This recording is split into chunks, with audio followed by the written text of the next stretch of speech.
কাল কিয়ামতের ময়দানে তাদেরকে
আমি গুনাহগুলিকে মাফ করে দাও।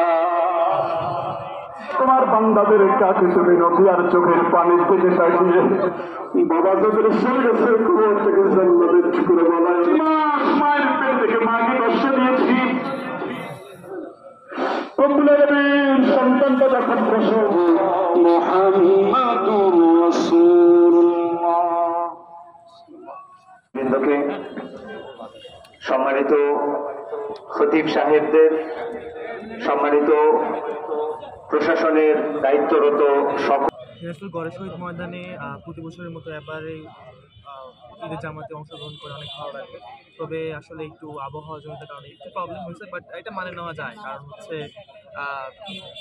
বলে না, একটা আনন্দের সাথে সব কিছুরই একটা কষ্ট আছে, সেই কষ্টটা আসলে লাঘব হয়ে গেছে এত জনসমুদ্রে নামাজ পড়ে। উদ্যানে ঈদের নামাজ পড়ে আলহামদুলিল্লাহ অনেক ভালো লাগলো। আমার বাসা হচ্ছে ঝিনাইদহে, আমরা আছি এখানে পড়াশোনার জন্য। ঈদের জামাতটা উপভোগ করবো, এখানে একসাথে নামাজ পড়বো, এই জন্যই থেকে যাওয়া। ইনশাল্লাহ আলহামদুলিল্লাহ, একটু গরম যদিও, তারপরে সব কিছু মিলে ঈদের আনন্দ ভাগাভাগি করে নিতে আলহামদুলিল্লাহ অনেক ভালো লেগেছে। ঈদের নামাজ পড়ে ভালো লাগছে। বড় ময়দান আমাদের দিনাজপুরের বৃহৎ একটা জামাত, এখানে নামাজ পড়ে ভালো লাগছে। আর আমাদেরকে মানে পশু নয় পশুত্ব কুরবানি দিতে হবে। আসলে দিনাজপুরের এত বড় একটা মানে এশিয়ার বৃহত্তম ঈদগাহ ময়দানে নামাজ পড়তে পেরে নিজেকে অত্যন্ত মানে আনন্দ বোধ করতেছি। এবং এর সাথেও বলতে চাই, আমি প্রতি বছরে আসার চেষ্টা করি, আসতে পারি না, হয়তো বা উপর আল্লাহ কবুল করেন না। এবার আমি ঢাকা থেকে এসে এত বড় একটা জামাতে নামাজ পড়তে পেরে মানে অত্যন্ত আনন্দ বোধ করতেছি। আমরা প্রথমেই মহান রবের কাছে শুকরিয়া জ্ঞাপন করছি, যিনি আমাদেরকে আজকের এই ঈদুল আজহার দিনে এত সুন্দর পরিবেশে সুষ্ঠুভাবে নামাজ আদায় করার মতো একটি পরিবেশ আমাদেরকে দিয়েছেন। এই জন্য রবের দরবারে শুকরিয়া আলহামদুলিল্লাহ। দ্বিতীয়ত, আজকের এই এশিয়া মহাদেশের অন্যতম একটি বড় মাঠ দিনাজপুর গড়ে শহীদ ময়দান। এখানে অনেক দূর দূরান্ত থেকে মুসল্লিরা নামাজ পড়তে আসে, দেশের বিভিন্ন জেলা থেকে আসে। আমরা এখানে বক্তব্যের মাধ্যমে অনেক মেসেজ দেশ এবং জাতিকে মুসল্লিদেরকে দেবার চেষ্টা করেছি।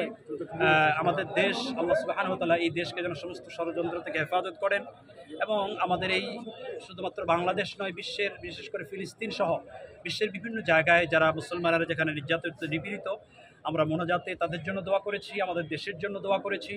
ইনশাল্লাহ আগামী দেশ, আমাদের দেশ একটি সোনার বাংলাদেশ হবে, এই আশাবাদ ব্যক্ত করছি আমরা, এবং এটাই আমরা আল্লাহর কাছে দোয়া করছি। এবং এই কোরবানির যে শিক্ষা, ত্যাগের শিক্ষা, এই শিক্ষাটা আমরা অর্জন করে শুধু কোরবানির দিনে নয়, কোরবানির পরের সময়গুলিতেও আমরা যা ত্যাগের মাধ্যমে দেশকে ডেভেলপ করতে পারি। গরিব, মেহনতি এবং সাধারণ মানুষ যারা স্বাবলম্বী আছি, তাদেরকে সাহায্য করে আমাদের দেশকে যাতে ডেভেলপ করতে পারি। কোরবানি কিন্তু এই মেসেজ, এই শিক্ষাটাই আমাদেরকে দেয়, এবং এটাই আমরা জাতির কাছে, মানুষের কাছে পেশ করবার চেষ্টা করছি। আমরা দোয়া করছি আল্লাহ যেন এই মেসেজ অনুযায়ী আমাদের সকলকে দিনাজপুর জেলার বিখ্যাত গড়ে শহীদ বড় ময়দানে আমরা সকলে মিলে পরিশ্রম করে একটি আনন্দমুখর পরিবেশে ঈদুল আজহার নামাজ আমরা আয়োজন করেছি, এবং আমরা এখন এখানে নামাজ শেষ করেছি।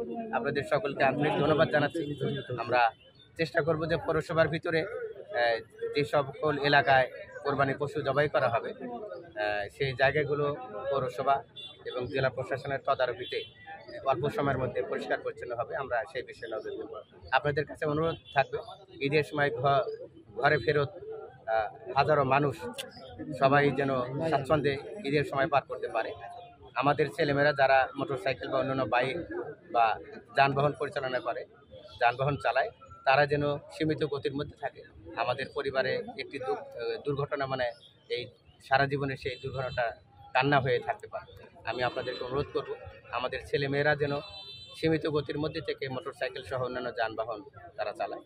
এই ঈদ দিনাজপুর জেলার 35 লক্ষ মানুষের জন্য আনন্দময় হোক। ঈদের খুশি দিনাজপুর জেলার সকল মানুষের ঘরে স্থায়ী হোক, সেই আশা, সেই আশীর্বাদ রইল, সেই দোয়া। ধনী গরিব উঁচু নিচু ধর্মমত নির্বিশেষে এই মাঠে নামাজ আদায় করলেন প্রায় লাখো মুসল্লি।